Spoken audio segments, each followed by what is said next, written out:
sur le live. Voilà, pour faire monter le live. Donc n'hésitez pas à tapoter à fond pendant que je lis. Merci beaucoup. Alors voilà, donc chapitre 14, étude de cas, pourquoi pas vous?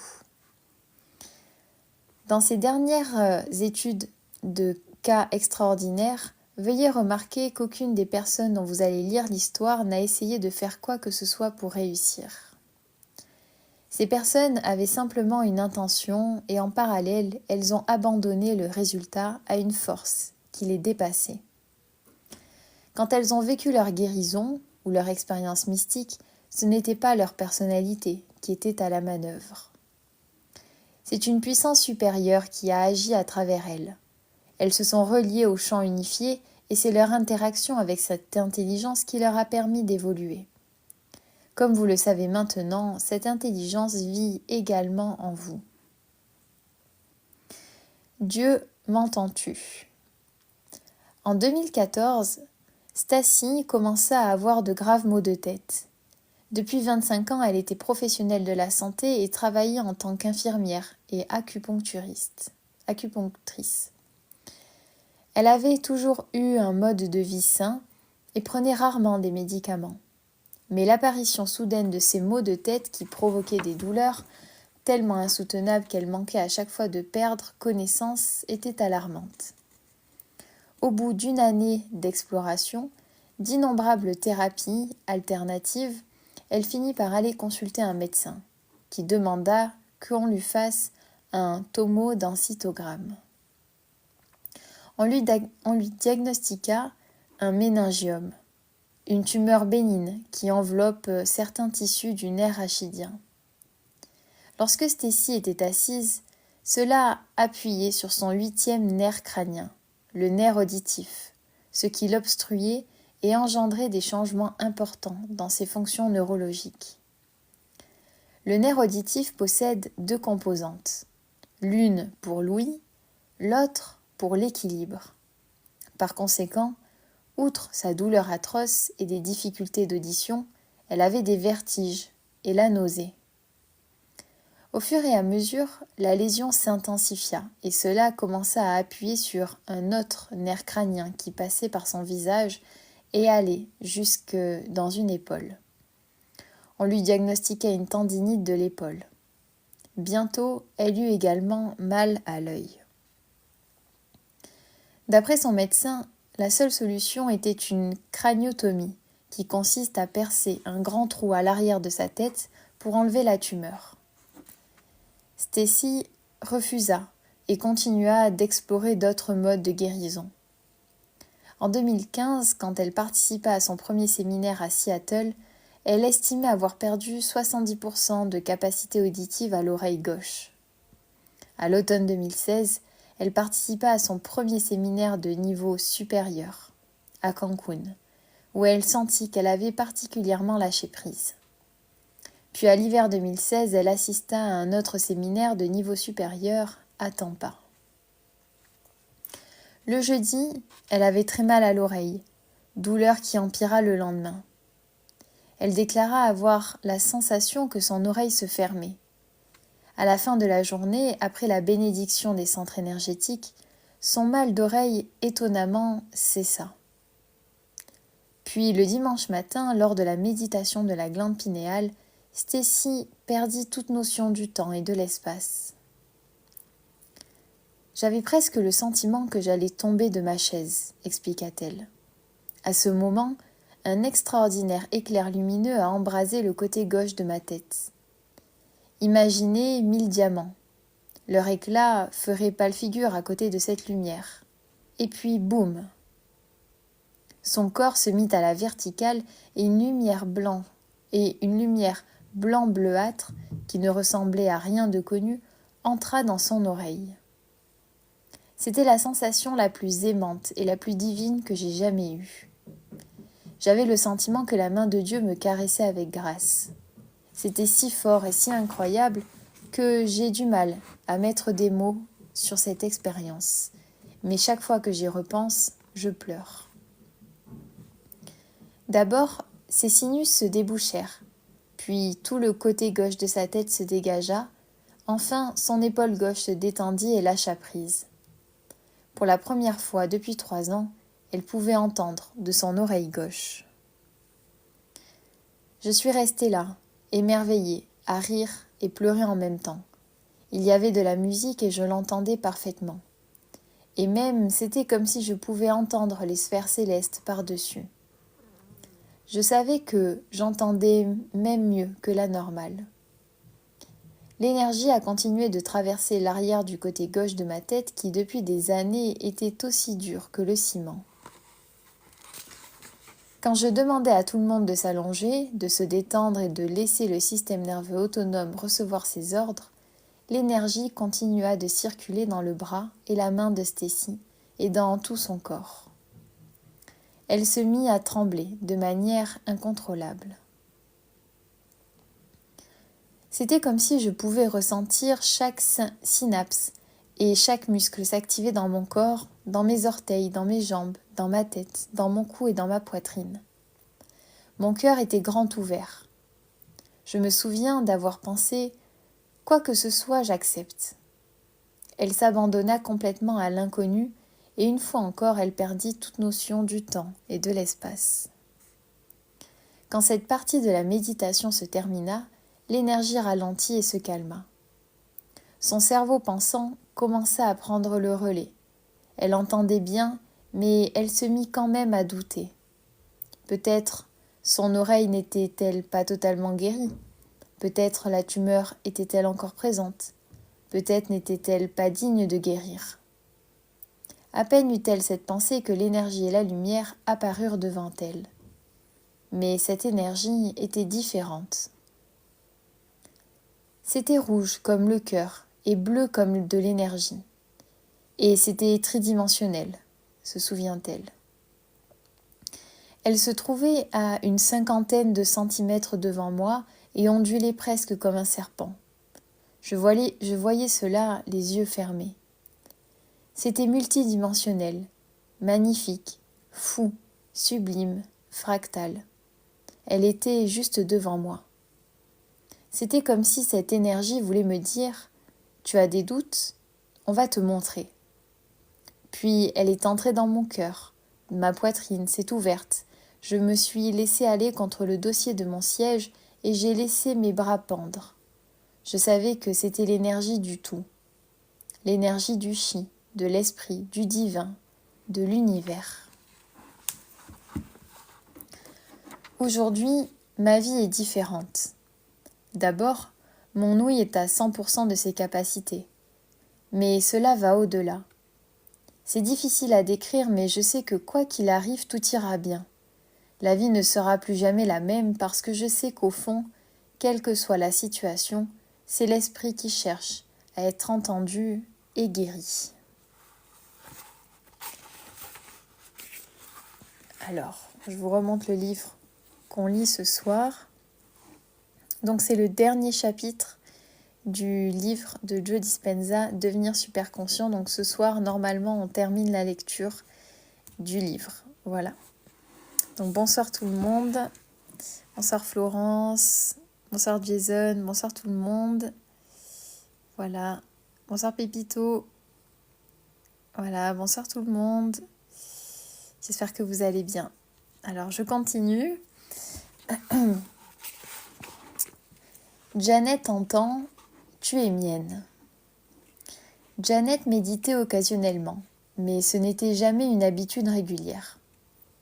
Pourtant, un après-midi, il y a 25 ans de cela, elle fit pendant une méditation ce qu'elle appela une expérience spontanée. Les yeux fermés, elle se trouva soudain en présence d'une lumière incroyablement brillante, mais pourtant douce, qui ne lui faisait pas mal aux yeux. Elle la décrivit comme l'amour le plus pur, le plus intense et le plus parfait qu'elle eût jamais éprouvé. Pendant les 25 années qui suivirent, elle pria, médita et fit tout ce qu'elle pouvait pour essayer de retrouver cette expérience transcendantale. À l'automne 2015, Janet participa à un séminaire de niveau supérieur dans l'Arizona. Elle était dans un état de dépression et d'épuisement profond. incapable de trouver la moindre solution à ses problèmes. Pourtant, elle était déterminée à vivre une guérison ou une transformation. Mais surtout, elle était ravie d'être entourée de plus de 500 personnes unies dans la croyance que tout ne s'arrêtait pas à leur corps physique. Pendant la durée du séminaire, Janet s'ouvrit à la dimension mystique avec une intensité plus forte que celle de sa dépression. Pendant la méditation de la glande pinéale, alors qu'elle était assise en position du lotus et que son attention aimante était placée sur cette glande, cette dernière s'activa soudain et une lumière blanche et brillante provenant de l'intérieur de sa tête illumina sa glande pinéale. C'était la même lumière qu'elle avait vue 25 années auparavant. La lumière est entrée dans ma glande pinéale et a illuminé tous les cristaux se trouvant dans cette petite cavité, expliqua-t-elle plus tard. La lumière a continué d'illuminer tout mon corps, jusqu'au niveau cellulaire. Puis ma colonne vertébrale s'est redressée, ma tête est partie en arrière et je l'ai accueillie. Je me suis totalement abandonnée. J'étais simultanément dans la félicité, l'extase, la gratitude et l'amour. Puis un triangle de lumière inversé descendit vers elle et entra par le sommet de sa tête. Elle savait que ce triangle était la présence d'une intelligence aimante. Le sommet du triangle inversé toucha le haut de sa glande pinéale, créant une forme à géométrie double. La fréquence intense de la lumière cohérente était porteuse d'un message pour Janet. « Tu es mienne, qui se répétait sans cesse et qu'elle interpréta ainsi. « Je t'aime plus que tout au monde. S'il te plaît, viens en moi et prends ma vie en main, répondit Janet. Tandis qu'elle s'abandonnait à cette lumière, elle commença à ressentir une transmission d'informations qui passait par le sommet de sa tête sous forme d'une lumière brillante. Cette dernière était recouverte de ce qui ressemblait à des perles lumineuses de couleur bleu cobalt.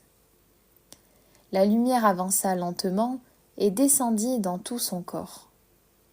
Cette énergie était le résultat d'un champ torique inversé. Le champ qui va dans la direction inverse du champ ascendant créé au cours de la respiration. C'était l'énergie du champ unifié qui allait au-delà du spectre de la lumière visible et était indétectable par nos sens. Cette expérience intérieure fut si réelle qu'elle reprogramma son cerveau et envoya un nouveau signal énergétique émotionnel à son corps. En un instant, son passé était enterré. La transmission de la fréquence de cohérence et de complétude permit une transformation biologique de son corps.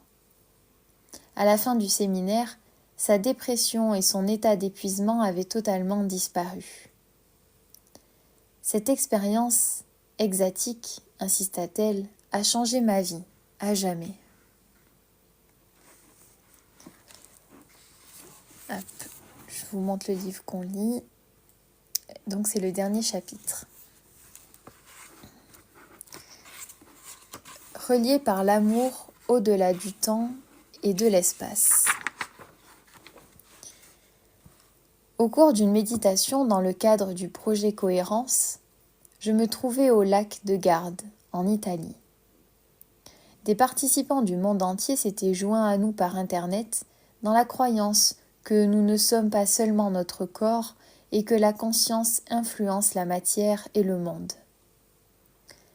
Durant la méditation, Sacha se trouvait dans le New Jersey et visualisa que la Terre se trouvait dans son cœur. Quand nous sommes entrés dans le cœur, j'ai ressenti des germes et des feuilles qui poussaient depuis mon cœur et qui s'étendaient dans mon corps, expliqua-t-elle. Il y avait des branches, des feuilles et des fleurs qui sortaient de mes bras, mes doigts et mes oreilles, ainsi que des fleurs blanches partout sur mon visage. J'étais littéralement devenue la surface du jardin terrestre. Dès la fin de la méditation, Sacha regarda son téléphone et s'aperçut que sa meilleure amie Heather, lui avait envoyé une photographie depuis l'Irlande. Pendant que nous faisions la méditation, Heather s'était promenée dans un jardin. Elle avait aperçu par hasard de la mousse qui poussait sur un rocher en forme de cœur. Elle en fit une photographie avec son téléphone et l'envoya à Sacha, accompagnée du message suivant. En voyant cela, j'ai eu le sentiment très fort que tu étais présente. Je t'aime. Donna aide les âmes à faire leur transition. Lorsque Donna participa en 2014 à son premier séminaire à Long Beach, en Californie, elle ne se serait jamais qualifiée de méditante. Elle n'avait médité que quelques fois auparavant. Rédactrice technique, elle avait un mental très analytique. Mais ce qu'il y a de merveilleux dans le travail que nous faisons, c'est que lorsque l'on n'a pas d'attente, on est d'autant plus ouvert à l'expérience qui vient. C'est ainsi qu'elle fut totalement prise par surprise quand, à un moment donné, durant l'une de ses méditations ce week-end-là, elle glissa hors de sa conscience de tous les jours et se trouva entourée de centaines d'êtres interdimensionnels. Ils n'étaient ni colériques ni malveillants, me raconta-t-elle, mais je comprenais très clairement qu'ils attendaient quelque chose de moi. Certains d'entre eux étaient très jeunes, on aurait dit qu'ils avaient 12 ou 13 ans. J'ai su immédiatement que c'étaient des gens que mon fiancé avait tués. J'évite de dire les mots parce que sinon je vais encore être bannie là, du live là. Donna était en couple avec un ancien soldat de l'armée américaine qui en Irak avait officié en tant que sniper. Après le séminaire, lorsque Donna rentra chez elle, elle parla de son expérience à son fiancé, qui lui confirma que certaines personnes qu'il avait pour protéger les autres soldats étaient très jeunes. Trouvant la coïncidence curieuse et fascinante, elle ne savait pourtant pas quoi faire de ces informations, mais pour elle, l'expérience ne pouvait pas être réelle, car cela dépassait son entendement. 2 années plus tard, Donna participa à un séminaire de niveau supérieur à Carfree, dans l'Arizona. Après la première méditation, elle se tourna vers une amie à côté d'elle et elle s'exclama, hébétée et inconsciemment, « Il y a des êtres dans cette salle et ils sont là pour nous aider. » Le dimanche matin, lors de la méditation de la glande pinéale, il était prévu que Donna soit l'un des sujets de notre expérience. Une fois encore, à un moment donné de la méditation, Donna se trouva soudain en compagnie des mêmes êtres interdimensionnels qui l'avaient entourée durant son premier séminaire 2 ans auparavant. Et cette fois-ci, il faisait la queue à sa droite. Encore une fois, j'avais le sentiment qu'ils attendaient quelque chose de moi, mais je ne savais pas quoi, déclara-t-elle. Puis mentalement, comme si je regardais dans un casque à réalité virtuelle, j'ai vu une autre file d'attente se former sur ma gauche. Il y avait là 2 types d'êtres. Les premiers ressemblaient à des êtres humains mais étaient très grands et avaient un regard doré éclatant. Les autres semblaient teintés de bleu. Elle sut instantanément que si elle allait chercher les personnes qui avaient été par son fiancé pendant la guerre, qui se trouvaient sur sa droite, et qu'elle les conduisait vers les êtres qui se trouvaient à sa gauche, les défunts recevraient ce dont ils avaient besoin. Les personnes qui avaient été, à cause d'un tir embusqué, étaient si soudainement, sans avertissement, que certaines étaient troublées et ne savaient pas si elles étaient ou vivantes. Certaines n'étaient pas sûres de savoir où aller ou quoi faire, tandis que d'autres essayaient de rester dans cette dimension parce qu'elles étaient attachées à leurs proches et qu'elles n'arrivaient pas à aller de l'avant. Elles étaient bloquées entre la matière et la lumière, mais elles reconnaissaient que Donna pouvait faire le lien et les aider à aller dans l'au-delà. Et tout cela formait une expérience très réelle, très lucide. Dire que je les ai confiés aux autres êtres n'est pas tout à fait juste, expliqua-t-elle. Mais c'est comme si je les avais aidés à passer de l'autre côté. Les mots ne sauraient décrire mon expérience, mais quand ils sont passés de l'autre côté, on aurait dit qu'ils avaient traversé les autres êtres. Ensuite, je les ai vus courir dans un champ recouvert d'une brume rouge qui leur arrivait à la taille. J'ai ressenti toute la liberté, la joie et le bonheur qu'ils éprouvaient en courant dans ce champ. Encore une fois, comme si elle regardait dans un casque à réalité virtuelle, Donna se tourna mentalement vers la droite et aperçut un chemin sinueux qui était recouvert de personnes jusqu'au loin. Elle avait le sentiment qu'il venait de Bosnie et de Serbie, ce qui n'avait pas vraiment de sens pour elle. C'était comme s'ils s'étaient donné le mot. Je n'avais pas le sentiment qu'ils ignoraient qu'ils étaient... Mais j'avais plutôt l'impression qu'ils étaient bloqués dans les limbes et qu'ils ne savaient pas quoi faire pour aller dans l'au-delà. Ce fut la méditation la plus longue du séminaire, qui dura peut-être 2 ou 3 heures, mais pour Donna, c'était comme si 10 minutes s'étaient écoulées. Donna participa à un autre séminaire de niveau supérieur à Cancun à l'automne 2016. Cette fois-ci, quand je demandais aux participants de laisser leur conscience fusionner avec le champ unifié, Donna eut le sentiment de devenir l'univers. Elle passa de sa conscience normale à un état de conscience sans identification, puis à une expérience d'union avec le tout. Au moment où sa conscience se relia au champ unifié, le champ informationnel qui régit les lois et les forces de l'univers, elle devint elle-même. Elle devint elle-même l'univers. Elle était en extase. Depuis cette expérience, ma vie est devenue magique et j'ai un regain d'énergie et de vitalité comme je n'en avais jamais eu, indiqua-t-elle plus tard. Je fais très régulièrement des expériences fortes et jamais plus je ne pourrai vivre comme avant de commencer ce travail. Alors, je vous remonte le livre qu'on termine ce soir. Donc, c'est le dernier chapitre. Devenir super conscient, transformer sa vie et accéder à l'extraordinaire de Joe Dispenza. Voilà, et là on lit le dernier chapitre, donc c'est les études de cas. Voilà, donc là c'est des expériences mystiques qui ont eu lieu grâce à la méditation, des expériences qui ont permis de soigner des personnes, voilà. Donc on a pas mal de choses différentes. Voilà. Donc je continue la lecture. Jerry frôle la mort, puis guérit.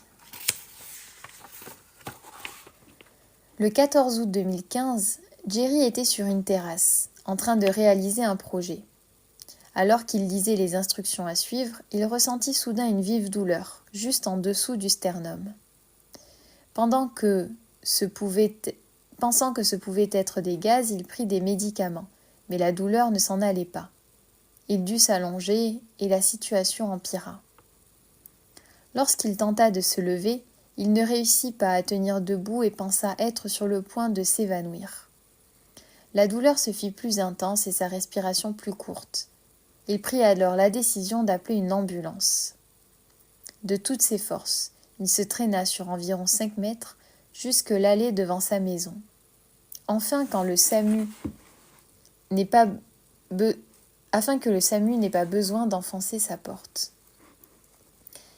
D'abord agenouillé, il s'effondra, en attendant les secours. À leur arrivée, ils supposèrent qu'il avait fait une crise cardiaque et se mirent immédiatement à suivre le protocole correspondant. « Vous ne comprenez pas. J'ai vraiment beaucoup de mal à respirer, leur dit-il. Il faut aller immédiatement à l'hôpital. » Jerry savait de quoi il parlait. Lui-même avait travaillé pour le SAMU pendant 34 ans, dans le même service d'urgence où il était sur le point de l'amener. Aux urgences, Jerry connaissait tout le monde et à son arrivée, les médecins, les infirmières et les spécialistes lui firent passer une batterie d'examens. Quand un médecin qui était ami de Jerry lui expliqua que les résultats de tous ces tests étaient alarmants, Jerry comprit que la situation n'était pas bonne. Il y avait un test qui était particulièrement préoccupant. Son taux de protéase, d'amylase et de lipase, enzymes produites par le pancréas, était très élevé, entre 4000 et 5000 unités par litre contre 100 à 200 environ en temps normal. Jerry fut placé en soins intensifs. Bientôt la douleur empira. Chacun des médicaments qu'il m'avait administrés ne fonctionnait. Aucun des médicaments ne fonctionnait. Ils m'ont expliqué qu'un conduit qui menait à ma vésicule biliaire était bloqué et que cela posait des problèmes au niveau de mon pancréas. Et le pire de tout était que du liquide commençait à se déverser dans mes poumons. Ma capacité respiratoire dans les 2 poumons avait alors diminué de 80%. Les médecins ont alors décidé de me placer sous respirateur. Je savais que cela ne sentait pas bon. Le médecin demanda ensuite à son équipe d'allumer l'écran télé pour contacter Boston, ce qui le mettrait immédiatement en téléconférence avec d'autres médecins d'un hôpital plus important dans la grande ville la plus proche. Toutes les fois où j'avais travaillé à l'hôpital, on n'avait allumé cet écran télé que quelques fois dans les cas les plus graves de traumatisme ou pour les mourants, expliqua Jerry. Cela signifiait qu'il n'avait pas la moindre idée de ce qui se passait. Quand ce médecin en lequel j'avais confiance depuis des années m'a dit qu'il ne savait pas ce qui m'arrivait, j'ai commencé à sérieusement paniquer. Pendant ce temps, l'équipe médicale annonça à la femme de Jerry que, s'il y avait des papiers à mettre en ordre en prévision de son éventuel décès, c'était le moment de partir les chercher chez elle. Elle partit en sanglots. Bientôt, Jerry prit conscience qu'il devait commencer à s'occuper de lui. Je savais que s'il laissait les hormones du stress l'emporter, il perdrait le combat. Moi qui n'avais jamais... Attendez, je regarde juste si je n'ai pas loupé une... Non, c'est ça. Il savait que s'il laissait les hormones du stress l'emporter, il perdrait le combat. Moi qui n'avais jamais été malade depuis des années, qui faisais tout le temps du yoga et qui mangeais bien, je me suis soudain trouvée en soins intensifs. Je me répétais « Non, ce n'est pas le bon chemin, tu ne peux pas me laisser aller à la peur. » Je ne peux pas me laisser aller à la peur. J'ai donc repris le dessus, ayant récemment lu mon ouvrage « Le placebo, c'est vous ». Il pensa « Il faut que je change mes schémas de pensée. Je ne peux leur permettre de fabriquer plus de cortisol dans mon corps et de me faire d'autres dégâts, alors que je suis déjà dans un état pitoyable. » Les médecins finirent par découvrir que Jerry avait une masse épaisse qui bloquait un conduit de son pancréas. Le mucus ne pouvant s'écouler, tout ce qui se trouvait dans sa glande faisait marche arrière et se déversait dans son sang. Les médecins sont restés avec moi pendant 3 jours consécutifs, ajouta-t-il. Ils m'ont mis un masque à oxygène car je n'arrivais pas à respirer. J'étais sous perfusion des 2 côtés, mais je pensais constamment « Observe tes pensées, détends-toi, envoie dans le champ quantique des pensées qui pourront t'aider et ne te feront pas de mal parce que tu n'es pas loin de passer l'arme à gauche.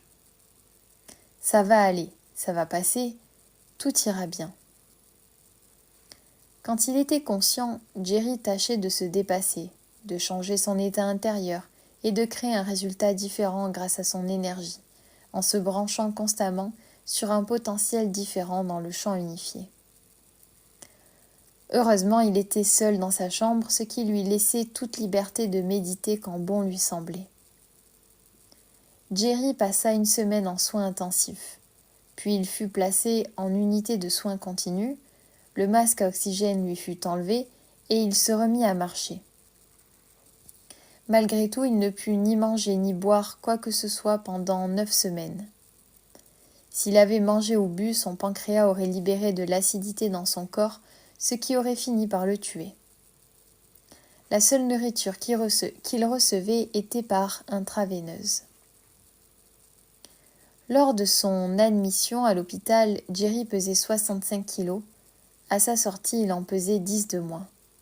Quand enfin il put rentrer chez lui, accompagné d'une potence pour intraveineuse, il continua son travail. À l'approche du mois d'octobre, le conduit était toujours bouché. Ses médecins lui suggérèrent de consulter un spécialiste à Boston en vue de subir une opération. Jerry étant un professionnel de la santé, 2 jours avant l'opération, il suggéra à son équipe médicale de faire de nouveaux examens pour que les médecins puissent avoir les informations les plus récentes possibles.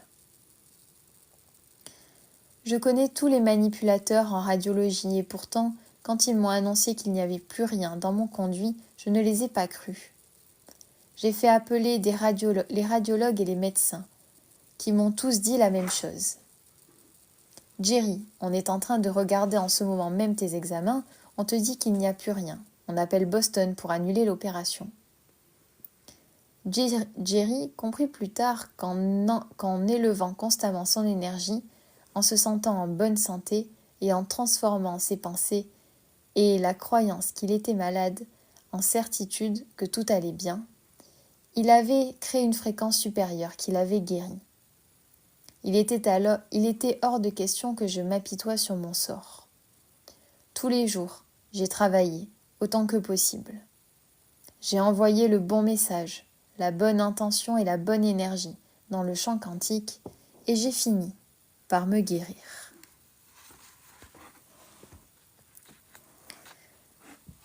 Voilà pour le dernier chapitre du livre Devenir super conscient.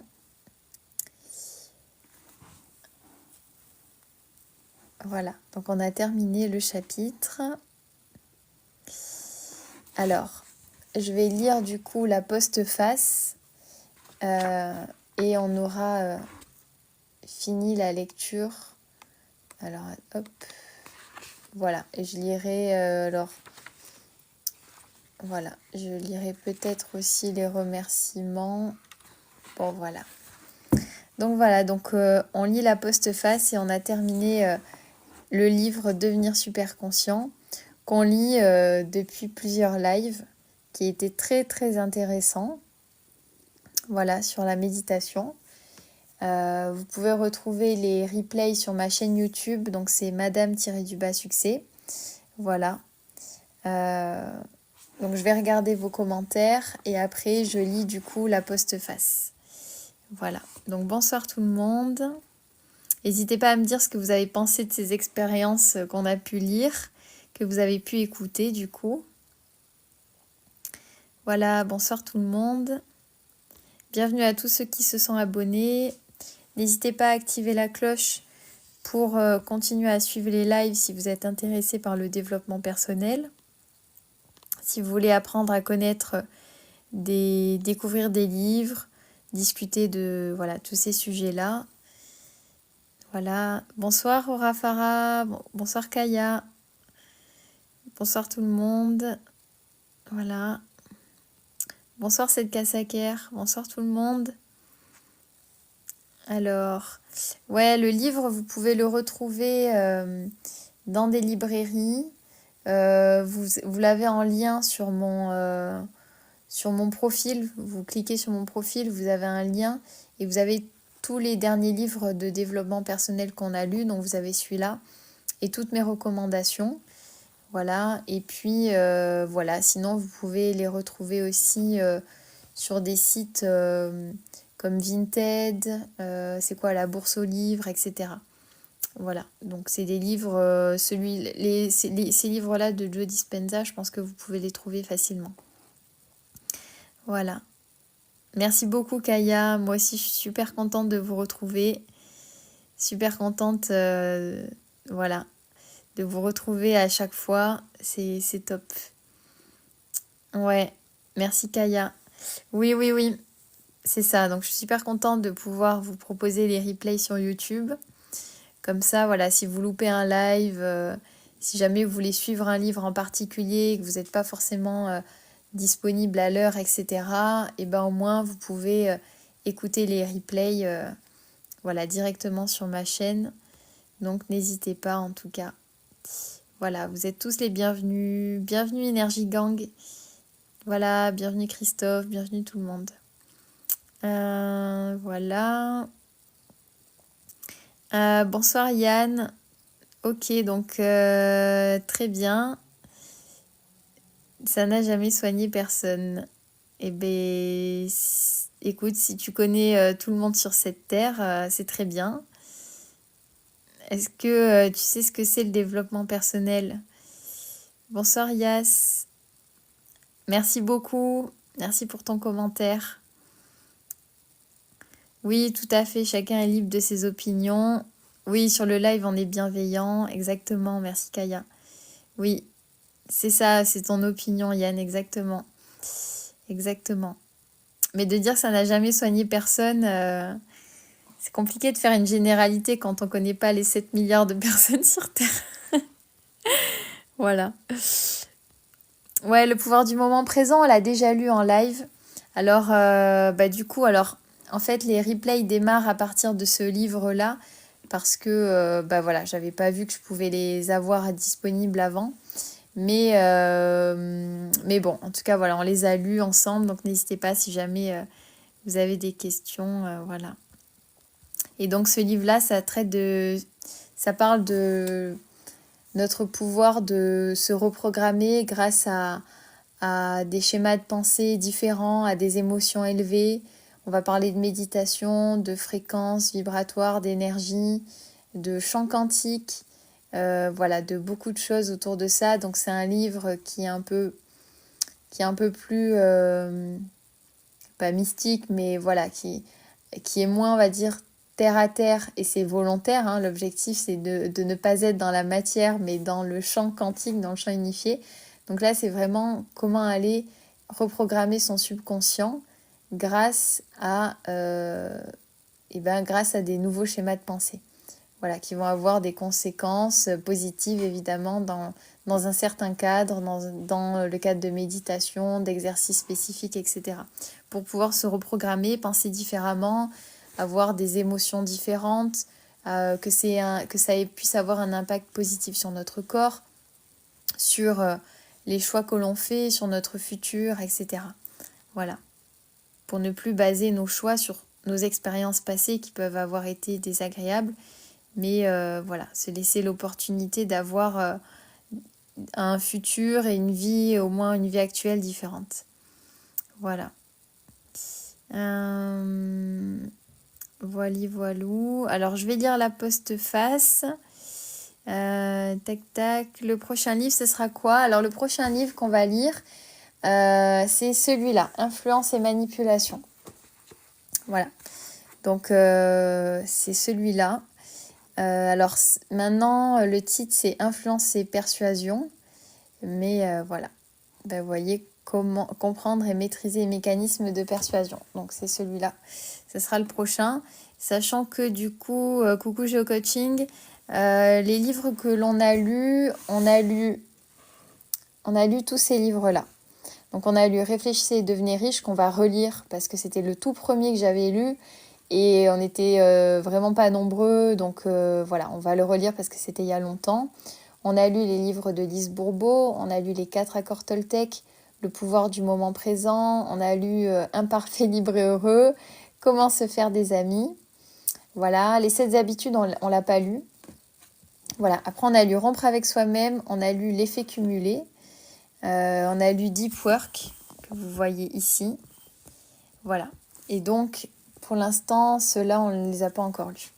Voilà, donc vous voyez, hein, il y a pas mal de contenu. Voilà. Tu me proposes quel livre pour bien s'organiser dans la vie?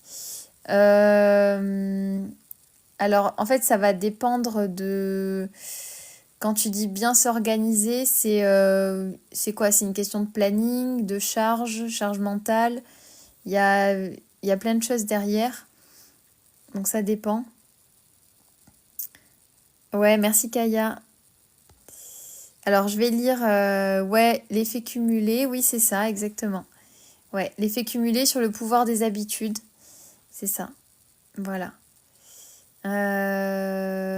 Yes, hop. Alors, les 48 lois du pouvoir, moi je ne l'ai pas encore lu, mais apparemment on en avait discuté en live. Il est bien. Alors il y en a qui disent qu'il est long et qu'un résumé est aussi efficace que de lire tout le livre. Bon, après, il y en a d'autres qui disent qu'il est vraiment bien et que la lecture du livre leur a changé la perception que leur perception des relations, des gens, de leur pouvoir personnel a évolué, quoi. Voilà. Voilà. Alors pour les plannings, pour les plannings, j'ai pas de livre là comme ça à te conseiller. En fait, je sais pas si tu vas. Alors il y a des livres de gestion de la charge, gestion des plannings, mais on n'a pas forcément lu ça. Donc et moi-même, j'en ai pas lu spécifiquement en fait sur la gestion des plannings en soi. Après, après, tu as des livres sur comment se créer des routines, matin et soir, comment se fixer des plages horaires de concentration. Tu peux avoir des... Et il y a des livres sur les plannings, mais là, comme ça, si vous en avez, vous, en commentaire, n'hésitez pas. Voilà.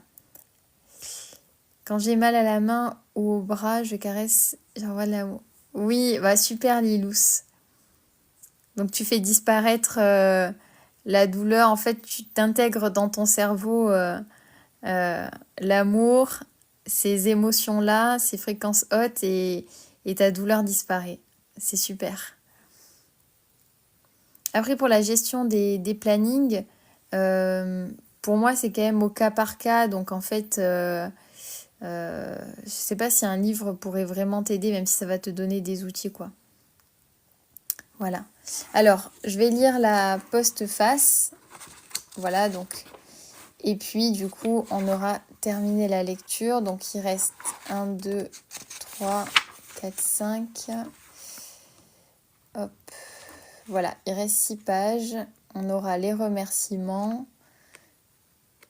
Voilà. Ok. Alors, donc, incarner la paix. J'espère que vous retiendrez de cet ouvrage qu'il ne suffit pas de changer votre état intérieur pendant la méditation. Il ne suffit pas d'avoir des pensées et émotions paisibles, les yeux fermés, puis, quand on les ouvre, de poursuivre sa journée en se laissant dominer par des états d'esprit limités et inconscients. Souvent, à la fin des mouvements spirituels pour la paix et des études dont il est fait part au chapitre 13, le nombre d'actes violents et criminels en chute libre, pendant l'expérience, revient à la normale. Cela signifie que nous devons incarner physiquement la paix et qu'il faut passer à l'acte. Chaque fois que nous transformons notre état intérieur et que nous commençons notre journée en ouvrant notre cœur aux états élevés qui éveillent en nous l'amour de la vie, la joie de vivre, l'inspiration, la gratitude de savoir que notre avenir est déjà là, et la bienveillance envers autrui, nous devons faire notre possible pour demeurer dans cette énergie et l'incarner tout au long de la journée, assis, debout, en marchant ou allongé. Ainsi, quand des événements troublants se produisent dans notre vie ou dans le monde, si nous faisons preuve de sentiments pacifiques au lieu d'agir de manière inconsciente, prévisible, en nous laissant aller à une réactivité prétendue naturelle, en exprimant de la colère, de la frustration, de la violence, de la peur, de la souffrance ou de l'agressivité, nous cessons d'alimenter la conscience du passé. En rompant avec ce cycle et en montrant l'exemple, on permet à autrui d'en faire de même. La connaissance étant l'apanage du mental et l'expérience l'apanage du corps, quand on passe de la pensée à l'action et que l'on vit les émotions correspondantes de paix et d'équilibre intérieur, on incarne véritablement la paix, et c'est à ce moment-là que l'on commence véritablement à transformer ses programmes comportementaux. En tempérant nos attitudes réactives et donc en arrêtant de créer les mêmes émotions et les mêmes expériences, on cesse d'activer les mêmes circuits cérébraux. Dès lors, on met un terme au conditionnement du corps, soumis aux émotions limitatives du mental. C'est ainsi que l'on se transforme et que l'on modifie sa relation au monde extérieur. Chaque fois que l'on fait cela, on enseigne littéralement au corps à comprendre chimiquement ce que le mental a saisi intellectuellement. C'est ainsi que nous incitons les gènes latents à nous aider à nous épanouir et non pas seulement à survivre. Car désormais, la paix est à l'intérieur de nous et nous mobilisons nos gènes afin d'incarner biologiquement. N'est-ce pas cela que tout grand leader, saint, mystique ou maître charismatique a continuellement prêché tout au long de l'histoire?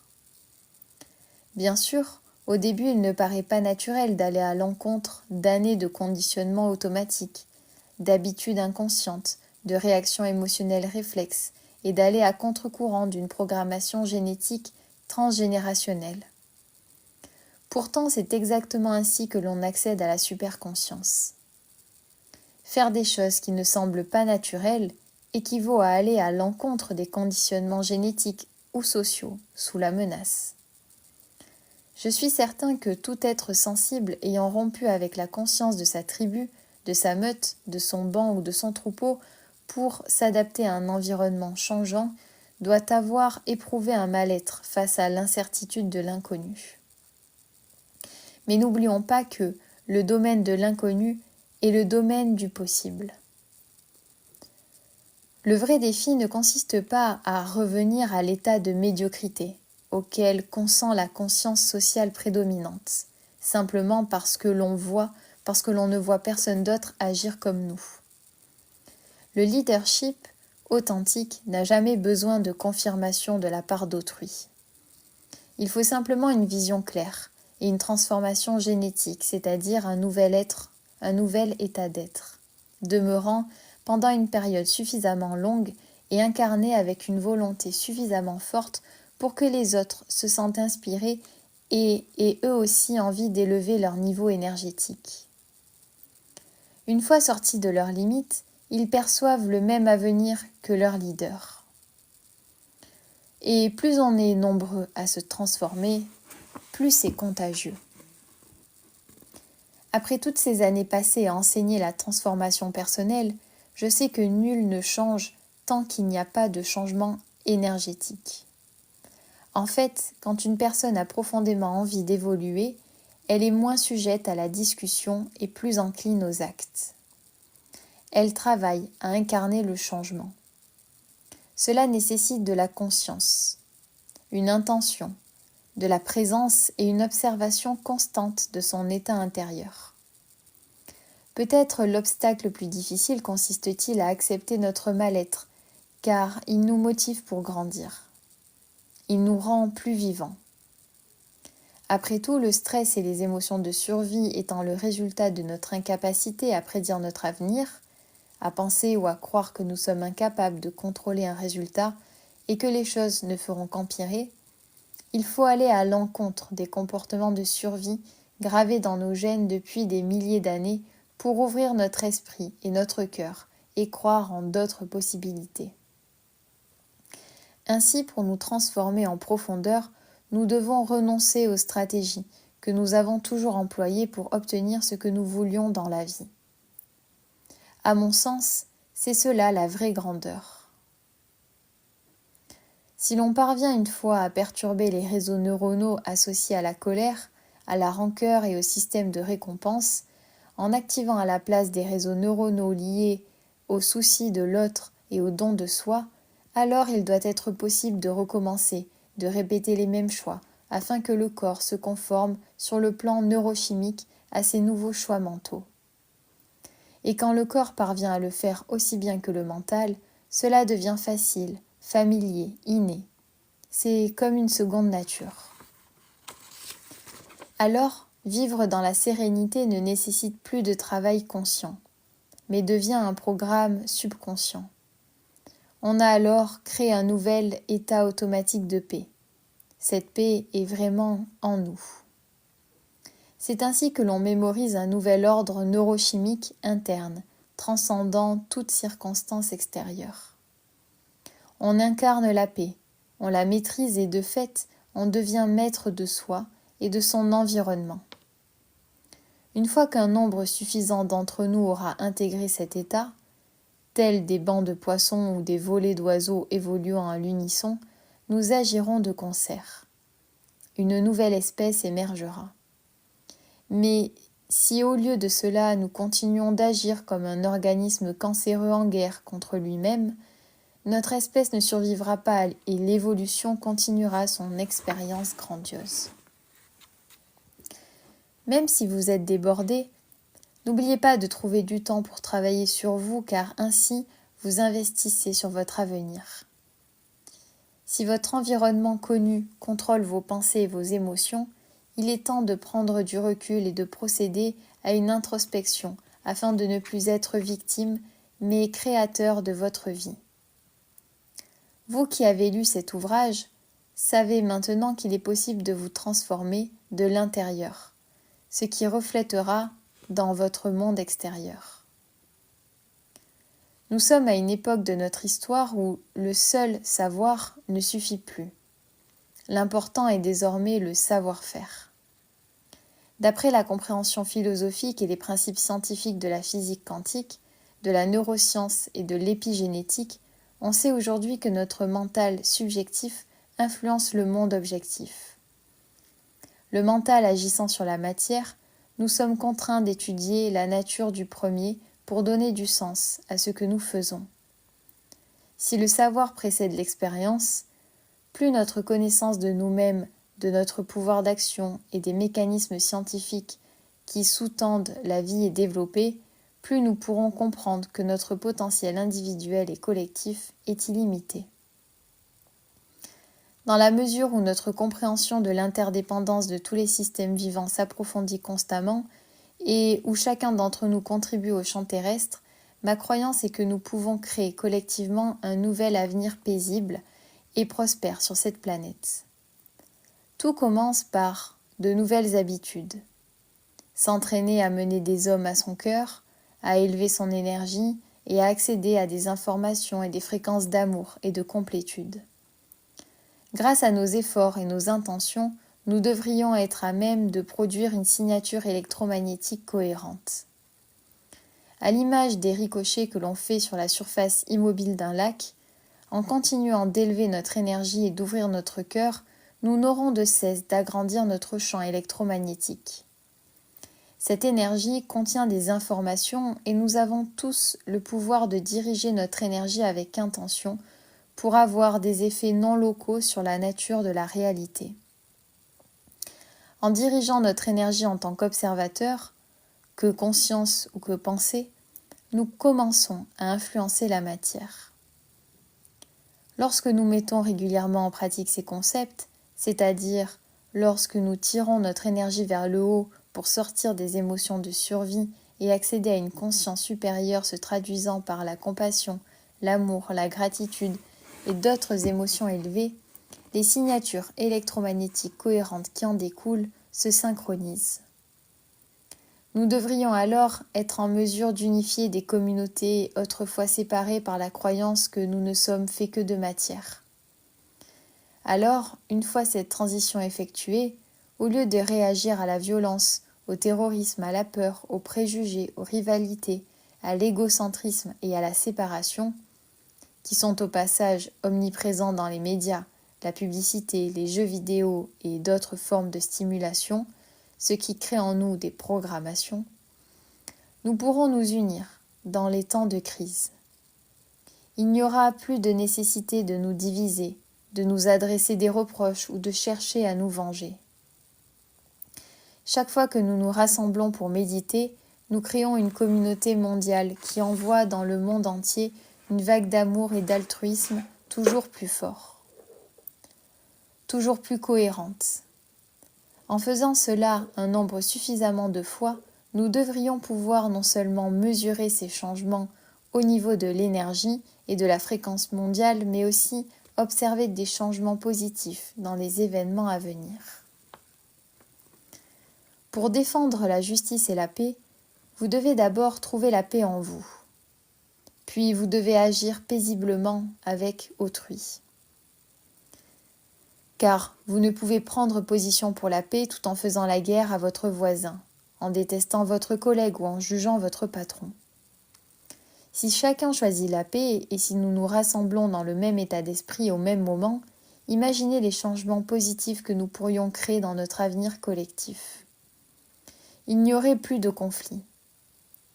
De plus, en incarnant la paix, nous montrons aux autres que nous sommes imprévisibles, ce qui attire leur attention. Grâce aux neurones miroirs, une catégorie spéciale de neurones qui s'activent quand nous voyons quelqu'un agir, nous sommes biologiquement programmés pour limiter les comportements des autres, pour imiter les comportements des autres. Agir dans la paix, la justice, l'amour, la bienveillance, le souci de l'autre, la compréhension et la compassion permet à autrui d'ouvrir son cœur et de cesser de ressentir la peur, l'agressivité et les émotions de survie au profit d'émotions supérieures telles que la complétude et la reliance. Imaginez ce qui se passerait si nous comprenions tous à quel point nous sommes interdépendants les uns des autres et du champ quantique au lieu de nous sentir séparés, isolés. Nous pourrions alors commencer à assumer la responsabilité de nos pensées et de nos émotions, car nous comprendrions enfin en quoi notre état intérieur affecte notre vie. C'est ainsi que l'on commence à changer le monde, en commençant par se changer. L'avenir de l'humanité ne repose pas sur les épaules d'une personne, d'un dirigeant ou d'un messie à la conscience supérieure pouvant nous montrer le chemin. C'est au contraire l'émergence d'une nouvelle conscience collective qui est nécessaire, car c'est à travers la reconnaissance et la mise en pratique du principe d'interdépendance de la conscience humaine que nous pourrons changer le cours de l'histoire. Certes, les structures des paradigmes anciens s'effondrent, pourtant, nous ne devrions pas éprouver face à cela de la peur, de la douleur ou de la tristesse, car c'est ainsi que procède toute évolution, tout renouveau. Préparons-nous plutôt à cet avenir en étant dans une lumière, une énergie et une conscience totalement nouvelles. Comme je l'ai expliqué, le passé doit disparaître avant de laisser place au renouveau. Il est capital de ne pas éparpiller notre énergie en réagissant émotionnellement aux actes de nos dirigeants, car en suscitant en nous des émotions, ils attirent notre attention et donc notre énergie. C'est ainsi que certaines personnes parviennent à prendre le pouvoir sur nous, à nous prendre position en faveur de principes et de valeurs supérieures, à nous de prendre position en faveur de principes et de valeurs supérieures, d'impératifs moraux tels que la liberté, l'égalité, la justice et la vérité. Hop. Alors attendez. Hop. Voilà. Hop. Voilà, donc à nous de prendre position en faveur de principes et de valeurs supérieures, d'impératifs moraux tels que la liberté, l'égalité, la justice et la vérité. Quand nous y parviendrons, grâce à notre force collective, nous serons mus par l'énergie de l'unité, au lieu d'être contrôlés par l'idée de séparation. C'est dans ces moments-là que la défense de la vérité n'est plus personnelle, mais devient universelle. Je crois que nous sommes au seuil d'une avancée majeure dans notre évolution. Autrement dit, nous traversons une initiation. Car après tout, une initiation n'est-elle pas un rite de passage permettant de passer d'un niveau de conscience à un autre, dans le but de nous remettre profondément en question afin de grandir et d'exploiter toujours plus notre potentiel. Peut-être, nous autres êtres humains, en voyant que nous sommes qui nous sommes vraiment, en nous en souvenant, pourrons-nous collectivement passer de la conscience de la survie à la conscience de l'épanouissement. Nous pourrons alors embrasser notre nature véritable et accéder pleinement à nos facultés innées d'être humain, qui consistent à donner, aimer, servir et prendre soin les uns les autres et de la terre. Chaque jour, pourquoi ne vous demanderiez-vous pas « Que ferait l'amour ?»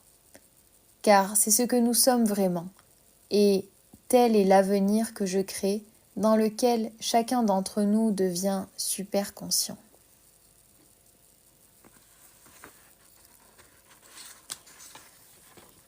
Voilà. Donc on a terminé. le livre Devenir super conscient de Joe Dispenza. Hop. Donc je vous le mets comme ça, je sais pas s'il va tenir. Hop. Voilà. Donc, écoutez, on vient de terminer voilà, un super livre très très très intéressant. Enfin, en tout cas, c'est mon avis. Après, n'hésitez pas à me dire ce que vous en avez pensé en commentaire. Je vais regarder, je regarde vos commentaires. Alors, voilà. Donc le livre, du coup, c'est Devenir super conscient de Joe Dispenza. Voilà. La fraternité aussi, exactement. Voilà, alors n'hésitez pas à remettre les commentaires parce que voilà, je remonte, enfin je remonte pas très très haut parce que il y a eu beaucoup de notifs, mais n'hésitez pas à les remettre hein, si vous voulez que je les lise. Ouais, c'est ça, Kaya, très beau message, exactement, c'est très touchant, c'est très beau et c'est un très beau rappel qui n'est pas que l'on n'entend pas suffisamment, je pense. Voilà, qu'il faudrait que l'on entende tous les jours au réveil, quoi. Et tous les jours en se couchant. Voilà. Hop. Alors, voilà. Comment as-tu... Voilà, comment as-tu aimé et qu'as-tu fait pour les autres? C'est ça. Exactement. Et comment t'aimes-tu toi-même aussi? Voilà. Donc, plus on est dans l'amour de soi, le respect, euh, plus on vibre l'amour, etc., plus on le fait aussi pour les autres. Il faut prendre soin, c'est pas pour rien qu'on dit qu'il faut prendre soin de son voisin, de ses frères et sœurs. Voilà, on est tous interconnectés. Hein. Qu'on le veuille ou non, c'est la réalité. Voilà, bonsoir Cindy, bonsoir Alida, bonsoir tout le monde. Ouais, super conclusion. De rien, Mel94, avec plaisir. Voilà. Merci Florence. Ouais, franchement, là, cette fin était super. Était vraiment, vraiment chouette. Voilà. Donc le livre, vous pouvez le retrouver en librairie. Donc je l'ai dit, hein, voilà, en librairie, sur des sites comme Vinted, de seconde main, où ils vendent de la librairie. Je pense que vous pouvez le retrouver. Vous pouvez le voir aussi sur mon lien en bio. C'est un lien Amazon, donc vous pouvez le commander, mais surtout vous pouvez regarder le résumé, les avis, etc. si vous voulez en savoir un peu plus. Voilà, il tente de faire le contraire, de nous individualiser, nous diviser pour mieux régner. Parce que l'union fait la force. Exactement. Exactement. Plus on est divisé, plus on est dans l'incompréhension des autres, plus les autres deviennent des inconnus, moins on est dans l'écoute des autres, la compréhension, l'empathie, l'amour. Voilà, moins on est dans la connexion à l'autre, dans l'apaisement, dans l'union, etc. Ouais, exactement. L'union fait la force, c'est ça. Voilà. Et moins on est unis, moins on a de pouvoir, moins on peut choisir, moins on peut moins facilement se positionner. Et évidemment, ça arrange certaines personnes. Non, alors c'est pas un livre chrétien. Après, moi, c'est pas un live de religion, mais ça pourrait parce qu'après, dans les mouvements religieux, spirituels, l'objectif c'est de prôner l'amour et l'amour envers soi et envers son prochain. Bon, voilà. Je pense que l'on soit croyant ou pas, en tout cas, j'espère que ça parle à tout le monde, en tout cas. Voilà. Après, c'est selon ses croyances, etc. Mais bonsoir Joe. Ah ben c'est ton livre. Ben voilà. Bon, on a terminé la lecture ce soir, donc on a fini de le lire. Voilà, on l'a lu en plusieurs lives. On l'a découvert ensemble. Vous avez les replays sur ma chaîne YouTube des lives. Donc n'hésitez pas si vous voulez voilà, écouter des extraits, certains chapitres, etc. Vous pouvez, alors les lives sont enregistrés qu'à partir du chapitre 5, parce que j'ai démarré les enregistrements, enfin, les replays, j'ai découvert je pouvais publier les replays que depuis ce livre et que depuis le chapitre 5. Mais bon, c'est déjà ça, si vous voulez aller voir, n'hésitez pas. Et vous pouvez vous abonner, tout ça, pour soutenir ma chaîne. En tout cas, ce serait hyper sympa en tout cas. J'aurais tellement aimé étendre le cheminement de Florence. Elle me semble avoir des choses super intéressantes à dire. Oui, oui, oui. Alors, tout à fait. Mais j'ai pas vu les commentaires de Florence. Ouais, un jour tu nous le partageras. Bah écoute Florence, avec plaisir. Quand tu veux, chacun est libre. Ouais. Ouais, tu le vois sous un autre angle. Oui, c'est ça. En fait, l'objectif, c'est vraiment d'être dans l'apaisement de soi et d'être vraiment dans des fréquences hautes d'amour, de lâcher prise. En fait, c'est d'être dans tout le contraire que l'état de survie, en fait, qui nous bloque, qui fait qu'on a des schémas de pensée bloquants, qu'on va agir quand on a peur, quand l'être humain a peur, et ben il va agir par égoïsme, il va agir parfois par cruauté, par dédain, par colère. Voilà, la peur, c'est quand on a peur de ce qui va nous arriver, quand on a peur du futur, des autres, etc. En fait, voilà, ça nous fait avoir des pensées qui peuvent être assez négatives alors que voilà, quand on est dans l'amour, la gratitude, le lâcher prise, quand on est dans la confiance de soi, de ses ressources, que dans l'autre aussi, quand on fait confiance à l'unité, etc., on va vibrer des choses différentes et notre vie, le regard qu'on a sur le monde et sur notre vie est différente. Voilà. On peut plus facilement tendre la main à l'autre sans attendre en retour. On prend soin de soi. Enfin voilà, il y a beaucoup de choses quoi. Voilà. Hop. Il faut reprendre son pouvoir intérieur pour le vibrer pleinement. C'est ça, oui. Exactement. Voilà. Et ouais, c'est exactement ça. Plus on se recentre sur nous, plus on dirige l'énergie vers nous-mêmes. Ça ne veut pas dire être égoïste, hein. Enfin, je veux dire, ça, c'est vraiment prendre soin de soi, se guérir, etc. Être dans le pardon. Euh, Plus on va vibrer et plus la conscience collective va s'élever, en fait. Voilà. Quand on est dans le jugement de soi, le jugement des autres, quand on est dans le voilà, la moquerie, la colère, quand on ne s'accepte pas, etc., bah forcément, imaginez voilà, en termes de vibration, de fréquence, que ça peut donner à l'échelle mondiale quand on est que dans de la peur, de la séparation, etc. Bon, ben voilà. Voilà. Voilà. Dans les mouvements religieux, oui, c'est toujours une écriture ésotérique. C'est ça, oui, c'est ça, ouais, exactement. Ouais. Donc, en tout cas, c'est ce qu'il faut aller chercher, que ce soit dans les mouvements religieux, spirituels, enfin voilà, tout ce qui va être lié à la spiritualité, aux croyances, etc. C'est ça qu'il faut aller chercher, hein. C'est pas autre chose. Donc après, voilà, dans tout ce qui est religieux, bah, il peut y avoir des cadres de vie, etc. Chacun a ses choix de vie, chacun, euh, voilà, on respecte les choix de chacun. Euh, il faut que ce soit bon pour nous et pour les autres aussi. Mais en général, c'est l'objectif, hein. Après, voilà. Tu l'as redécouvert, ouais, parce que la première fois que tu l'as lu, tu étais un peu déçu. Ouais.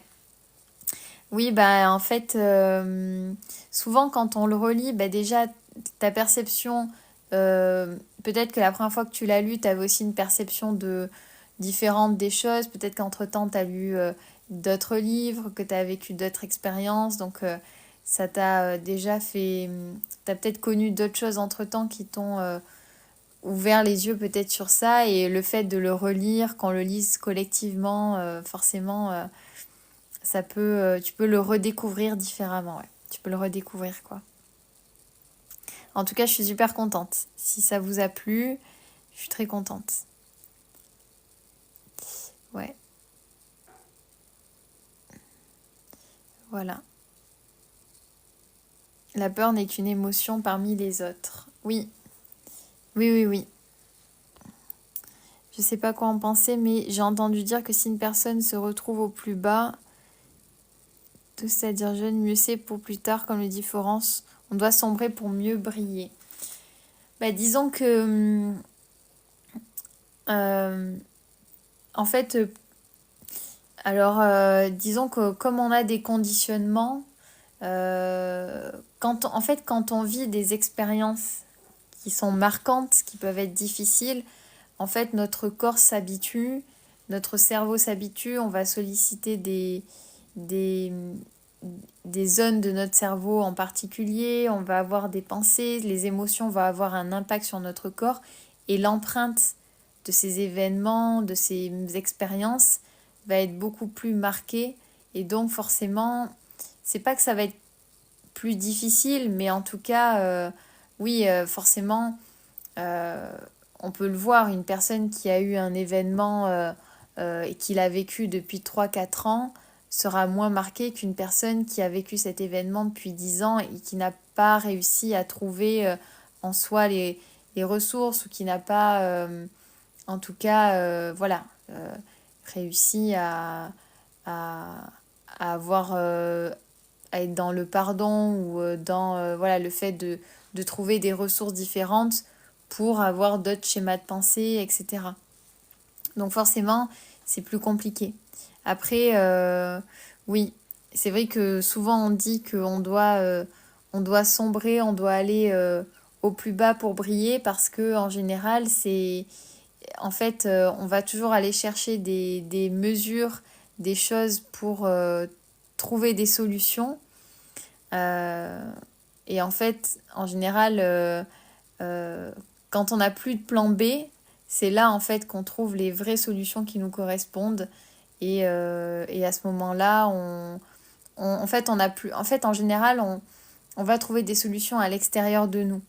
On va, euh, on va trouver, quand je dis des solutions à l'extérieur de nous, souvent c'est des excuses entre guillemets, parce qu'on a toujours tendance à remettre la faute sur les autres, sur le travail, sur les collègues, sur la famille, sur les conjoints, conjointes, etc. Et on n'a pas forcément envie d'aller se questionner par rapport à nous-mêmes, se poser des questions qui peuvent être difficiles. Et en fait, quand on sombre, entre guillemets, on n'a plus le choix que de se... En fait, on se replie sur nous, mais du coup, on n'a plus le choix que de se re-questionner, en fait. Parce que bah, souvent, on peut aller vers l'isolement, on peut aller vers des choses qui font que, bah, voilà, on a vraiment... la seule issue, c'est un peu d'être... on se retrouve avec soi-même, en fait. Donc, et du coup, bah, c'est comme ça qu'on se pose les bonnes questions, qu'on trouve les ressources en nous, et que derrière, ça a un impact ensuite sur notre vie pour que tout puisse s'améliorer, quoi. En tout cas, c'est ce que je pense. Après, chacun, chacun a son avis, quoi. Ouais, la nuit noire. Ouais, c'est ça, c'est ça. Chaque événement a une charge émotionnelle à libérer. Oui, oui. Voilà, et quand la charge émotionnelle n'est pas libérée, et que en fait qu'on la conserve pendant des semaines, des mois, des années, bah, ça fait partie après plus ou moins de notre identité, quoi. C'est vraiment c'est marqué, ça se lit sur nous, quoi. Ça peut se lire sur nous, donc et puis ça fait partie de notre identité. On n'a qu'une seule lecture du monde, et c'est difficile après de changer notre perception des choses. Après, c'est pas impossible, tout est... On a lu plein d'expériences, par exemple, dans ce livre, et dans tous les livres qu'on lit, ça donne quand même beaucoup d'espoir sur le fait qu'à tout âge, on peut changer, quoi. Voilà, l'âge, après, voilà. L'âge, enfin, ça veut rien dire en soi. Tout est possible à partir du moment où on a une vraie intention de se guérir, tout est possible, hein. Ne pas avoir pris conscience, oui. Un jeu de conscience et d'inconscience, ouais, tout à fait. Voilà. Quand on a conscience en fait, la prise de conscience de qui l'on est en totalité, on va dire, même de ses défauts, même quand on prend conscience de nos pensées, de nos mots MAUX, de beaucoup de choses, en fait, bah forcément, la prise de conscience fait qu'on va... c'est le début de la libération, en fait, parce qu'on va trouver les solutions adaptées. Quand on se cache et on se trouve des excuses, bah forcément, on va pas au fond des choses et il faut vraiment faire des introspections, en fait. Voilà. Coucou Biki. C'est une introspection forcée pour se réaligner. Exactement, c'est ça, voilà. Voilà, voilà. Une invitation. Ouais, tout à fait, c'est une introspection forcée, c'est ça. C'est ça parce que beaucoup évitent et contournent cette phrase en remettant la faute sur les autres. Ouais, c'est ça. Alors qu'en fait, alors c'est difficile hein, de l'entendre quand c'est difficile d'entendre le fait que, bah, en général, on se victimise et on remet la faute sur les autres. Pourtant, c'est la réalité parce que c'est difficile et ça demande beaucoup de courage de faire des introspections. C'est difficile d'aller au fond de nous-mêmes, de savoir ce qui va pas, de connaître les traumatismes, l'impact que ça a pu avoir, les expériences, comprendre les blessures, etc. Et surtout, c'est difficile aussi en tout cas, de se rendre compte que, eh ben, en fait, on a la responsabilité de notre vie. Mais du coup, une fois qu'on a compris ça, eh ben, on sait que tout le pouvoir est à l'intérieur de nous, en fait. Pour les personnes qui sont croyantes, il y a aussi Dieu, etc., évidemment, mais après, en fait, on a toutes nos ressources sont en nous pour pour se guérir, être dans l'amour de soi, le pardon, se comprendre, prendre soin de soi, euh, et avoir une vie derrière qui va être différente parce qu'on va faire des choix qui sont alignés avec nous-mêmes, des choix qui sont bons pour nous. Euh, on voudra des personnes qui sont bonnes pour nous parce qu'on décide d'être bon pour nous-mêmes en fait. Voilà. Et après c'est difficile, ça demande du... Voilà, les introspections c'est jamais évident, mais après, une fois qu'on passe toutes ces étapes derrière, bah, on va vers que du plus quoi. Et on lâche prise. Voilà. C'est ça, est-ce qu'on agit ou est-ce qu'on subit? Ouais. Après c'est difficile, hein, mais là oui c'est la notion du temps, c'est ça.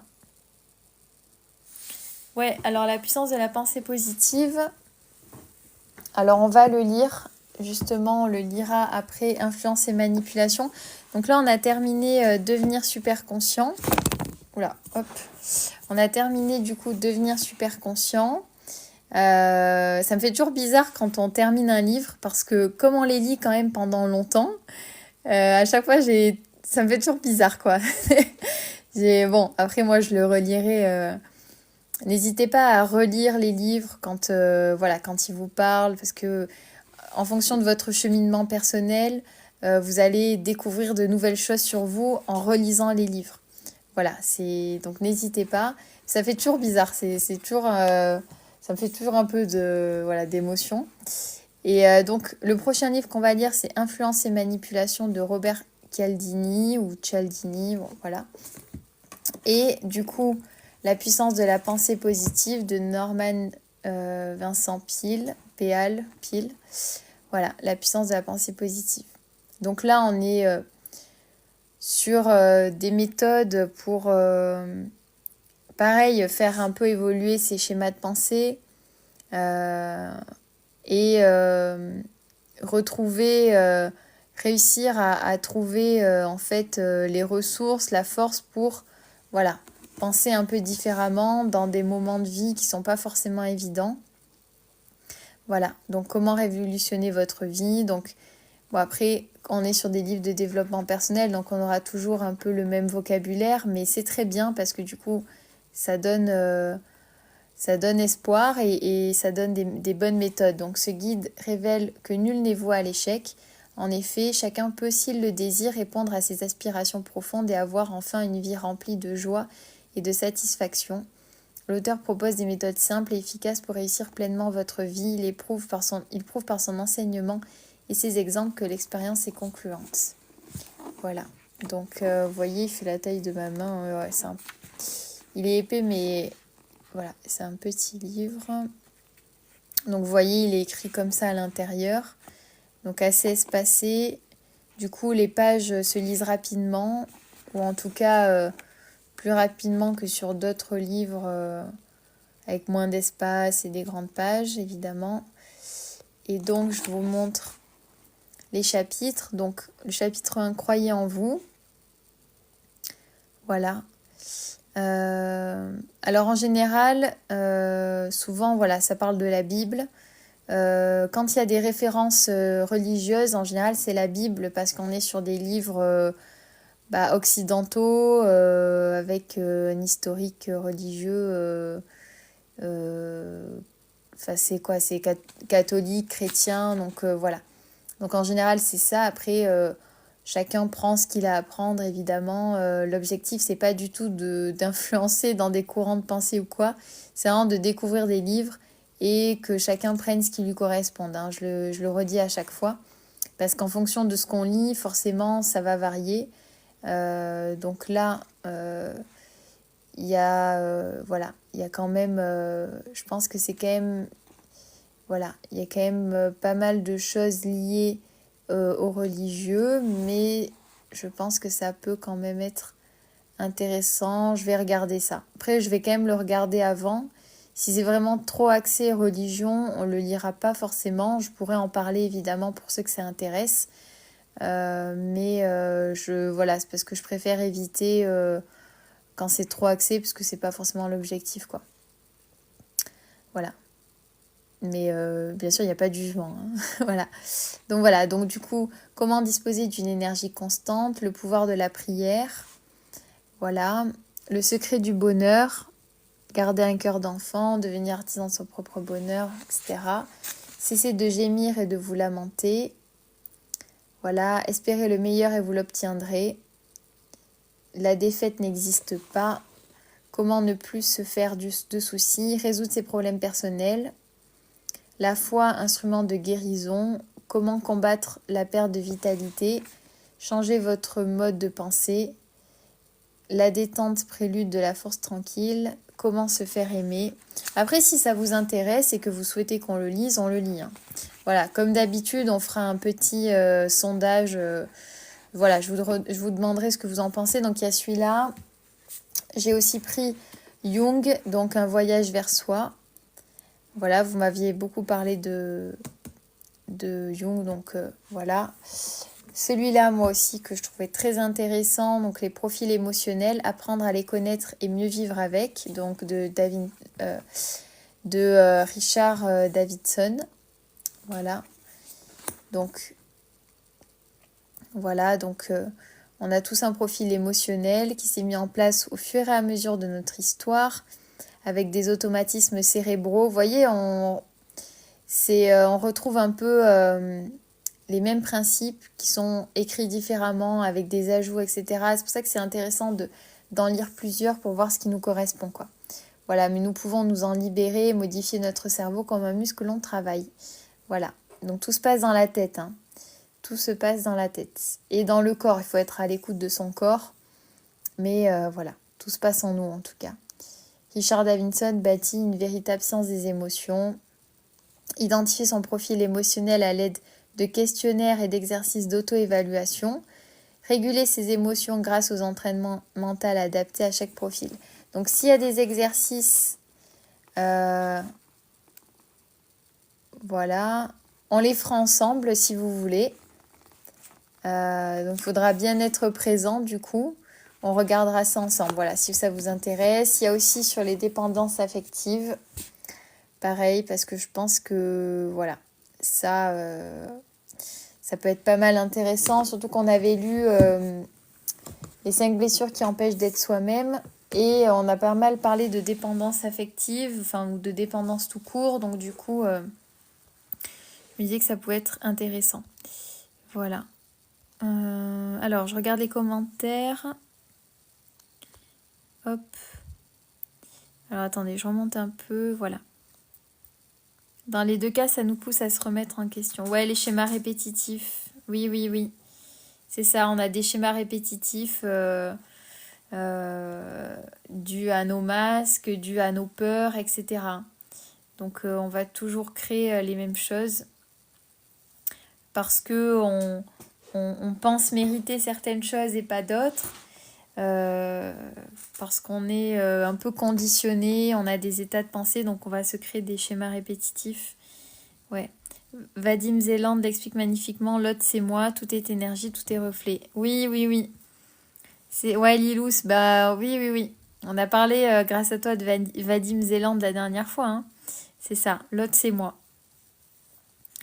Exactement. Hop, voilà. Bonsoir tout le monde. C'est ça, c'est pas facile de se confronter à son soi-même, oui. Voilà. Exactement, ça vous demande beaucoup de courage. Après, la vie en fait, euh, même si on fait pas volontairement de thérapie ou d'introspection, euh, la vie nous les fait, hein. En fait, on vit des épreuves dans la vie, on rencontre des personnes, on a des discussions, on va lire des choses qui nous font toujours cogiter. Et si on est un petit peu à l'écoute de soi, on vit quand même des moments d'introspection, on apprend sur nous. La vie, c'est un apprentissage dans tous les cas, donc voilà. C'est toujours... C'est pour ça c'est important d'avoir des moments un peu seuls pour réfléchir à ce qu'on vit, à nos journées, à ce qu'on a pu apprendre sur soi, etc. Parce que rien que par nos expériences quotidiennes, on peut en apprendre beaucoup sur nous si on prend le temps un petit peu de réfléchir avec nous-mêmes. Voilà. Et aussi en parler un petit peu à des personnes de confiance ou un peu plus qui ont eu des expériences, etc. Parce que les retours, c'est important aussi. Voilà. Il y a une phrase qui dit c'est peut-être pas de notre faute, mais c'est de notre responsabilité d'aller vers l'avant. C'est ça, exactement. Tout à fait. On vit des choses qui sont pas forcément sous notre contrôle. Par contre, notre responsabilité, c'est de trouver des, des moyens de vivre nos émotions, de s'en libérer, d'être dans le pardon et de trouver en nous la force de passer. Voilà. Après, dit comme ça, c'est très individuel, ça dépend de chacun, c'est une question de temps aussi, chacun a son rythme. Voilà, il faut être aussi dans la compréhension pour soi-même de son propre rythme. Enfin voilà, il faut être dans l'apaisement avec soi-même aussi, hein. C'est pas une course vers l'avant, il faut pas se flageller parce qu'on n'arrive pas à avancer, ça prend du temps. Donc voilà, il faut être dans l'action, mais en même temps, voilà, c'est une balance, hein. Voilà. Toi aussi, ça te fait bizarre d'avoir fini le livre, ouais, bah tu vois. Voilà, quand on passe beaucoup de temps, ça nous permet aussi, en fait, c'est ça, hein, de passer beaucoup de temps de lire au fur et à mesure, de réfléchir dessus. Bah, forcément, le livre, on va l'intégrer différemment, ouais, c'est sûr. C'est ça, surtout le fait qu'on lise ensemble, ouais, ouais, yes. Bah moi, j'ai hâte hein, qu'on lise aussi Influence et Manipulation, parce que ça va être autre chose, mais ça va être, j'espère, intéressant, et je pense que oui. C'est ça, on a notre programme de lecture exactement. Voilà, bonsoir Robin. C'est pas le livre de Robin Sharma. Non, non, non, non. Voilà. Tu parles de quel ouvrage, Robin? Voilà, toi il t'intéresse bien. Lequel, Géocoaching? Ouais, le Frédéric Lenoir. Yes, de Jung, ouais. Alors, après, voilà, on pourra aussi lire celui-là. Je n'ai même pas encore enlevé les étiquettes. Voilà, donc je vais vous lire le derrière de couverture. Donc, Carl Gustav Jung. Donc, un médecin suisse pionnier dans la psychanalyse et l'un des plus grands penseurs du XXe siècle.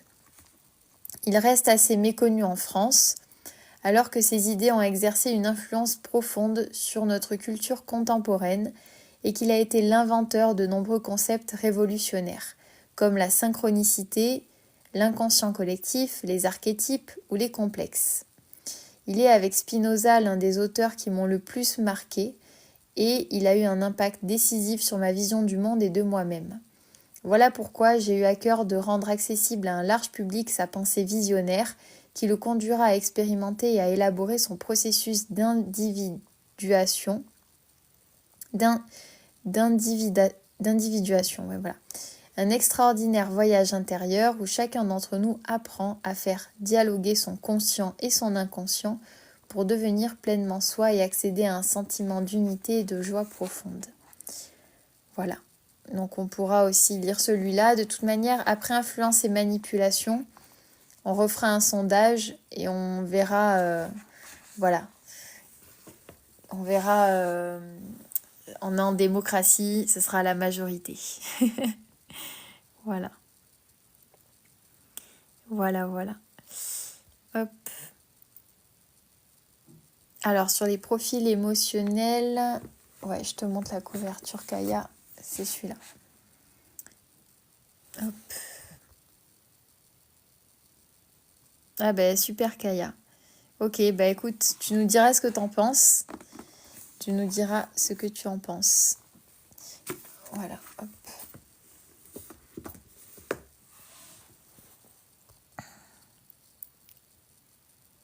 On le lit quand c'est toujours mieux avec toi. Merci Kaya. Merci beaucoup. Ouais, la puissance de la pensée positive.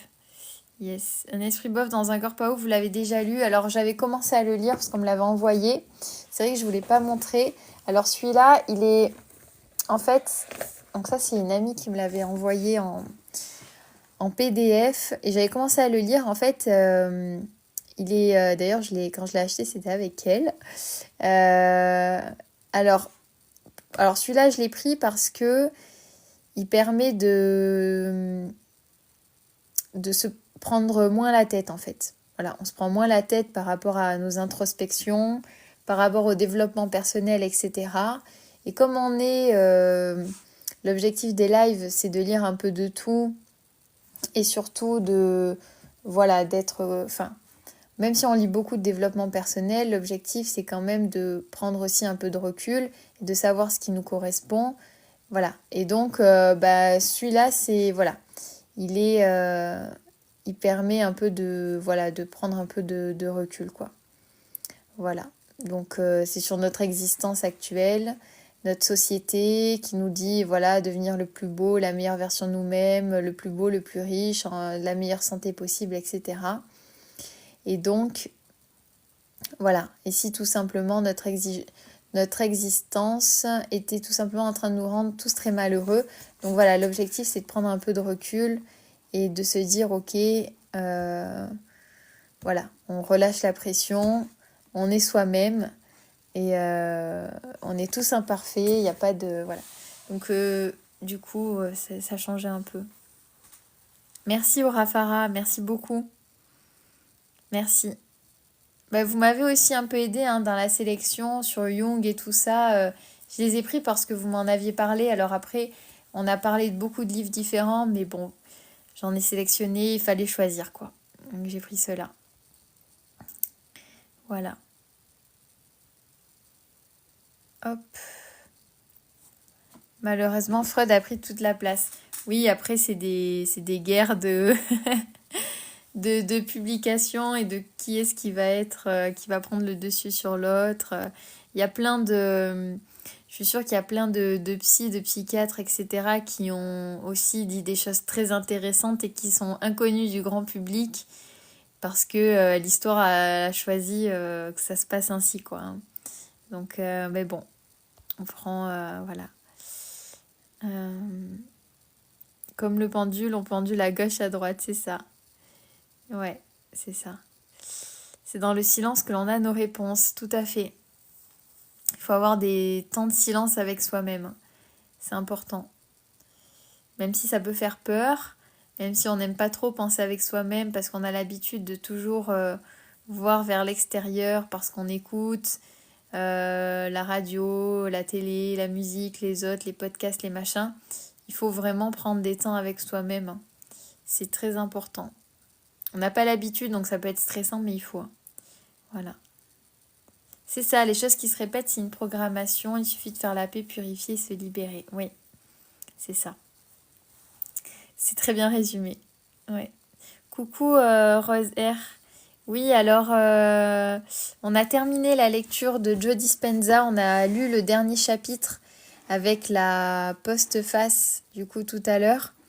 Si tu veux l'écouter, donc je vais mettre le replay du live demain soir sur YouTube.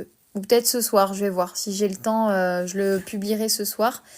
Et vous aurez du coup le replay du live sur ma chaîne YouTube. Donc n'hésitez pas à aller vous abonner. Vous pouvez activer la cloche, mettre des petits likes, des petits commentaires. Voilà. N'hésitez pas à faire vivre ma chaîne, ce sera avec plaisir. Voilà. Voilà. Alors, Jung dans son livre utilise les mandalas et les symboles. Ah ok, je savais pas du tout. Après, dans le livre de Frédéric, je sais pas s'il reprend ça, Frédéric Lenoir. Alors, pour tout vous dire, j'avais à la base sélectionné un livre de Jung, mais quand j'ai commencé à lire les premières pages, dans un couloir à la Fnac, franchement, c'était quand même assez compliqué et je me suis dit que pour une première découverte, c'était mieux d'avoir un livre plus accessible. Voilà. Et donc, j'ai choisi celui-là, donc je ne sais pas si ça reprend tout. Ah bah écoutez, voilà Monsieur Jung. On dit, c'est comme ça, un Jung, hein. C'est pas Jung, c'est Jung, je pense. Voilà, Carl Gustav Jung, voilà. Donc c'est ce grand monsieur. Alors qu'est-ce qu'on a au milieu? Voilà. Donc voilà. Donc c'est Carl et Emma Jung le jour de leur mariage. Voilà. Donc on a qui là? Donc on a Abraham Brill, Ernest John, on a Ferenczi, on a Freud, Stanley Hall, Carl Gustav Jung à la Clark University, Worcester, Massachusetts. Alors qui est où? Il est où Freud? Tic tic tic, il est là. Donc, ça c'est Freud. Et Jung qui est du coup ici. Bah oui, vous le reconnaissez, voilà. Voilà, c'est bien qu'il y ait des photos. J'aime bien. Voilà. Donc là, c'est lui plus âgé. Voilà. Dans son bureau. Ici, qu'est-ce qu'on a? Donc je vous spoil un peu. Première page du livre rouge, entièrement dessinée et calligraphiée par Jung. Cette illustration et les suivantes sont tirées du livre rouge. Voilà. Donc tout ça, on va le lire, on va le découvrir ensemble. Voilà. Marqué quoi? Systema Mundi Totius, le système du monde entier. Mandala, ben voilà. Mandala peint par Jung, dont la première ébauche a été esquissée durant la Première Guerre mondiale. Donc ça, c'est celui en haut. Voilà, donc un nouveau mandala de 1928, représentant un château d'or. Il est frappé par le caractère chinois de son œuvre et reçoit quelques jours plus tard un manuscrit d'un traité alchimique chinois que son ami Richard Wilhelm vient de traduire en allemand. Et voilà, je savais pas du tout que déjà en 1900 on avait des mandalas. J'imaginais, mais c'est vrai que d'en voir c'est hyper intéressant. Voilà, donc il peignait hein, aussi. Hein. Il peignait, voilà. Donc ça c'est des peintures. Vous voyez, voilà du livre rouge. Voilà, donc on va découvrir tout ça ensemble. Et c'est tout, je crois. Il en reste une dernière. Oui, voilà, c'est des photos avec le moulin. Voilà. Et avec Madame Olga Frobs. Voilà. Donc on découvrira tout ça. Donc, je pense que ça va être hyper bien aussi. Pourquoi j'ai plus les commentaires? Je n'ai plus les commentaires affichés. Je ne vous vois plus. Je ne sais pas pourquoi. Bon, bah écoutez, je vois plus du tout vos commentaires. Donc, je ne sais pas pourquoi. Attendez.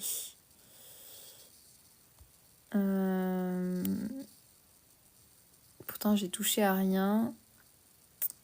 Bon, bah écoutez, activer les commentaires. Ah ben voilà, ils étaient désactivés. Ok, bah c'est bon. Qui a touché aux commentaires? Ok. Bon, moi, j'ai appris une chose. Voilà. Donc, c'est bon. Ok. Pour la plupart, je les connais, mais je découvre beaucoup aussi. Merci. Bah, de rien. De rien, Kaya. C'est l'Ouroboros en Égypte. Ok. Bah, on va découvrir tout ça. Je vais regarder. Jung, ouais, c'est ça, hein, c'est ça. S'ils avaient du style. Oui. Voilà. Ok. Bon, bah, super. Bah écoutez, on va finir le là. Il est pas mal le livre rouge. Bah, je vais regarder parce que je connais pas du tout. Et je viens de capter que du coup, bah, j'imagine que c'est un mandala aussi. Donc une pensée visionnaire qui donne du sens à nos vies. Voilà. Ouais, je vais regarder ça, le livre rouge. Et puis je vous en parlerai du coup.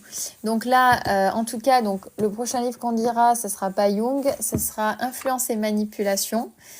Voilà, donc influence et manipulation, comment comprendre et maîtriser les mécanismes de persuasion.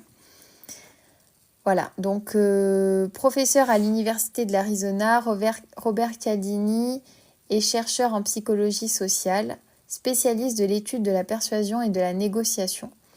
Son ouvrage s'est vendu à plus de 250 000 exemplaires dans le monde. Pourquoi et comment sommes-nous amenés à faire des choses contre notre gré ? Robert Cialdini livre ici le résultat d'années de recherche sur les techniques de persuasion. Il dévoile les secrets psychologiques qui se cachent derrière notre tendance à nous laisser influencer, ainsi que tous les moyens employés par les spécialistes de la manipulation et montre comment les battre sur leur propre terrain. Grâce à ce livre, vous ne direz plus jamais oui alors que vous pensez non. Voilà, donc on va apprendre à être plus persuasif, manipulateur, influenceur, etc. Donc ça va être génial, ouais. Et surtout, ce qui est aussi très important, c'est de voir quelles sont les techniques de manipulation, que ce soit par les politiques, les médias, la pub, les personnes en face de nous. Il peut y avoir des personnes très manipulatrices. Alors, parfois c'est pour notre bien, parfois non. Donc ça dépend, mais en tout cas, c'est intéressant de voir quelles sont les différentes techniques. Voilà. Ouais, c'est ça. Ben, je tranche, mais le choix est démocratique. Bon, quand c'est kiff-kiff, je tranche, mais en général, vous arrivez aussi à choisir. Disons que je vous propose une sélection et après, voilà. C'est un peu comme en politique. Je vous impose des livres, mais je vous fais croire que vous choisissez. Alors que non. Voilà, c'est de l'influence et de la manipulation. Non, je rigole. Non, je rigole. C'est vraiment... Les livres que j'ai choisis, par contre, c'est... je l'ai fait par rapport aux discussions qu'on avait eues. Voilà. Donc voilà, c'était un test pour voir si vous captiez déjà qu'on était dans la manipulation. Voilà. Ouais, c'est ça. Non, je rigole. Oui, évidemment, je rigole. Ok, donc bah, écoutez, on va s'arrêter là pour ce soir du coup. On va dire bonne soirée et à bientôt à Joe Dispenza parce que donc on a lu du coup, alors on a lu Rompre avec soi-même, on a lu Devenir super conscient et vous vous doutez bien qu'on lira à un moment donné Le placebo c'est vous parce que j'aimerais bien qu'on termine les 3 best-sellers là. Donc en tout cas, si ça vous intéresse, on pourra le lire. Moi, en tout cas, de mon côté, je le prendrai dans tous les cas. Donc si vous voulez, on le lira à un moment.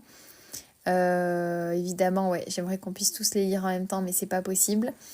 Donc voilà. Donc Joe Dispenza, merci beaucoup. Vous avez plein de vidéos sur YouTube. Il y a plein de contenus sur TikTok. Vous avez évidemment mes replays sur ma chaîne YouTube. Voilà, il y a beaucoup de contenu. Vous pouvez regarder, même au-delà de ça, tout ce qui est sur la méditation. Il y a un super documentaire sur Arte que vous retrouvez sur YouTube sur le pouvoir de la méditation. Voilà, c'est pas quelque chose de nouveau et vous pouvez retrouver beaucoup de contenu là-dessus. Voilà. Et donc, on va passer à influence et manipulation. Et donc, le prochain live,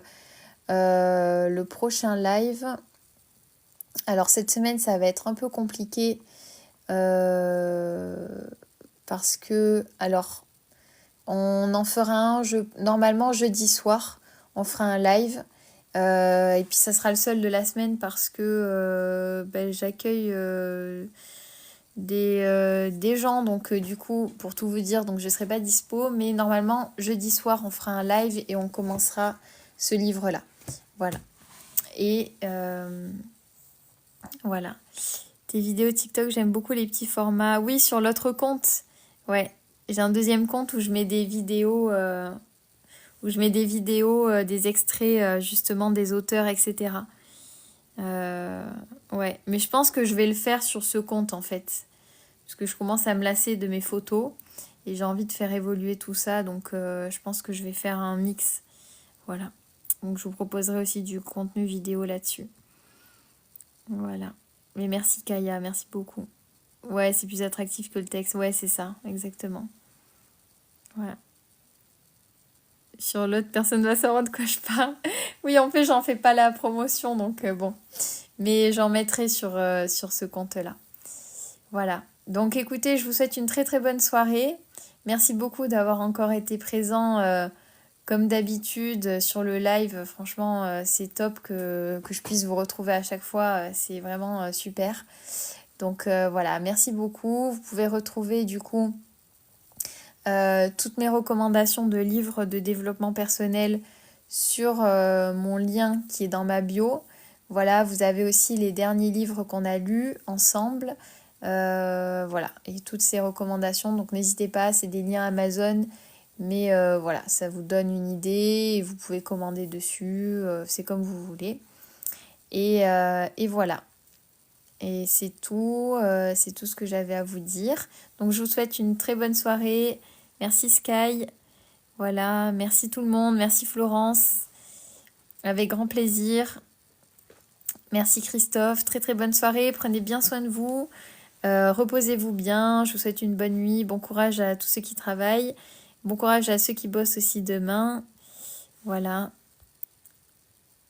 C'est ça, c'est le jeûne de la parole pour nourrir l'âme. Merci Lilous, très intéressant, merci beaucoup. Voilà, donc merci à l'eau, très bonne soirée à tous. Merci pour le cœur. Voilà, merci beaucoup. Je vous souhaite une très bonne soirée. Et du coup, normalement, alors il n'y aura pas de live demain. Normalement, il n'y en aura pas, ce sera jeudi. Voilà, donc je vous souhaite à tous une bonne soirée. Je vous dis à jeudi. Et puis si vous n'êtes pas là, dans tous les cas, les replays seront là. Donc voilà, n'hésitez pas à aller voir ma chaîne YouTube. Très bonne soirée, je coupe le live. Merci à tous et bonne soirée.